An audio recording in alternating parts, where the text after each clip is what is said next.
just some notable aspects of the bill. We've got the accountable person. Every building and the relevant building will have to have an accountable person who will then have to appoint a named building safety manager. Now, the building safety manager can, as we understand, be a company rather than an individual.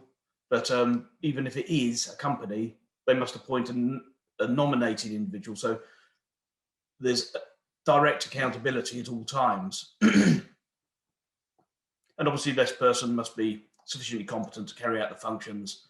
So a lot of training and that sort of thing. But obviously, as we understand that the bill goes through Parliament, things may be added, may be taken away, amended, but really just looking at a draft at the minute. So we're just not fully clear as to everything that's in the draft as yet, as to whether that will carry through. So we're looking at behaviours. Honesty is the first one. Well, that should be first in everything we do, really, but reliable, trustworthy, equality and fairness, considers the behaviours of others, transparent and honest. So we're not covering things up. We're quite open, as with the authorities, but also with the residents. Accuracy, which is obviously very important, particularly in communications. Just clear and accurate, so that we're not confusing people, and what we're saying is clear and can be actioned. So respect is importance of alternative views. Now, there might be another point of view on how we're approaching something, and whether we can respect other persons, other specialists, just as to how we approach a problem. And then obviously the respect for the environment as to how we're going to impact on that. Integrity, obviously conflicts of interest can bring about a negative effect, really. And then obviously clear that we're professional misconduct and bribery and other improper influence. We don't want any of that sort of thing affecting the safety of the building. Responsibility, takes ownership. I mean, that's very important, really, that the accountability, as we've spoken about before, so that there is effective service is delivered, really.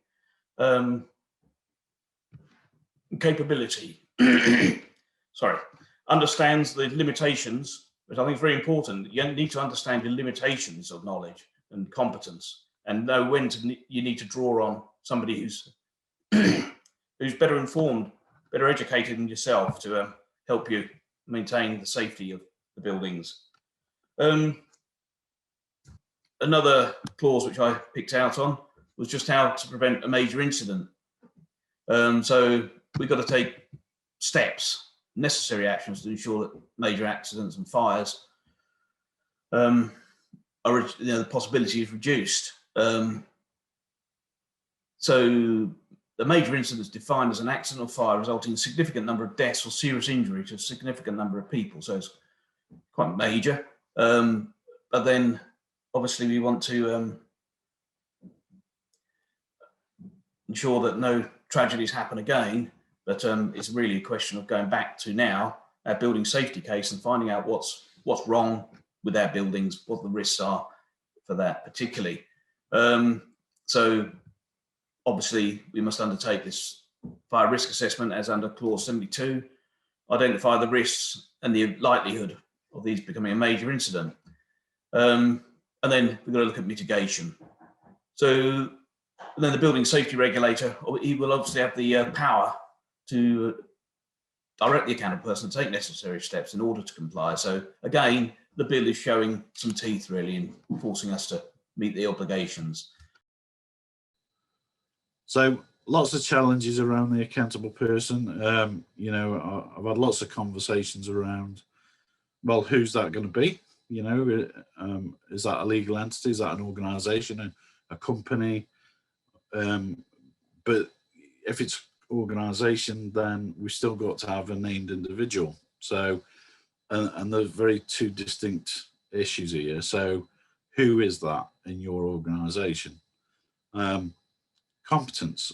We know that we need to make sure contractors and others, and the BSM, for example, are selected and appointed, for when the bill comes into play.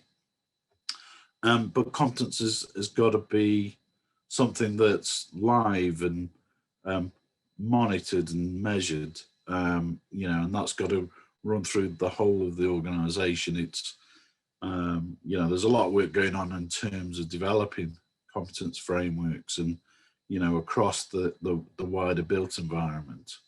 But how is that going to play out in your organisation?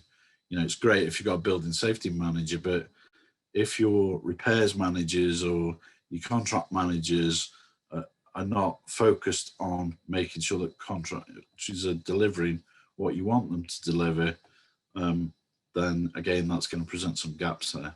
And how are we going to make sure, as a building safety manager, how are we going to make sure that people are competent? If they're more competent than us, how do we check what assurance are we getting to make sure that we know that they're competent and the work that we're getting is right? And I've heard this question lots of times: how many BSMs?